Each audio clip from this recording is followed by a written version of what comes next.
కరువు రహిత ప్రాంతాలుగా మార్చే లక్ష్యంతో 3 రాష్ట్రాలలో 24 జిల్లాలను ఎంపిక చేసినట్లు జాతీయ విపత్తుల నివారణ సంస్థ సంయుక్త సంచాలకుడు శ్రీనివాసరావు తెలిపారు. ఏపీలోని 4 జిల్లాల్లో ఈ కార్యక్రమం అమలవుతుందన్నారు.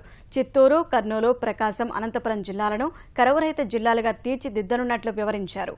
4 జిల్లాల రెవెన్యూ, జలవనరులు, వ్యవసాయ శాఖ అధికారులతో ఆయన సమీక్ష నిర్వహించారు.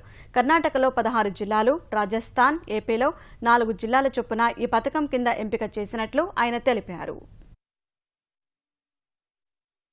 జిల్లాల నుంచి వచ్చిన revenue, agriculture, horticulture, sericulture, irrigation, ground water departments నుండి వచ్చిన జిల్లా అధికారులందరూతోనూ ఈ ప్రాజెక్టు గురించి వాళ్ళకి విశదంగా వివరించాము. వాళ్ళు ఏమేం చేయాలి, ఎలాంటి ఇన్ఫర్మేషన్ కలెక్ట్ చేయాలి, ఇన్ఫర్మేషన్ చేసిన తర్వాత ఎలాంటి స్ట్రాటజీస్ తయారు చేయాలి, ఈ కరువు రహిత ప్రాంతాలుగా జిల్లాలుగా తయారు చేయాలంటే ఎలా చేయాలి అనేటువంటి ఈ పద్ధతిలో వాటి గురించి వాళ్ళందరికీ విశదీకరించడం జరిగింది. మేబీ సెప్టెంబర్ మంత్లో ఇంకొక మీటింగ్ మేము పెట్టాలని చూస్తున్నాము.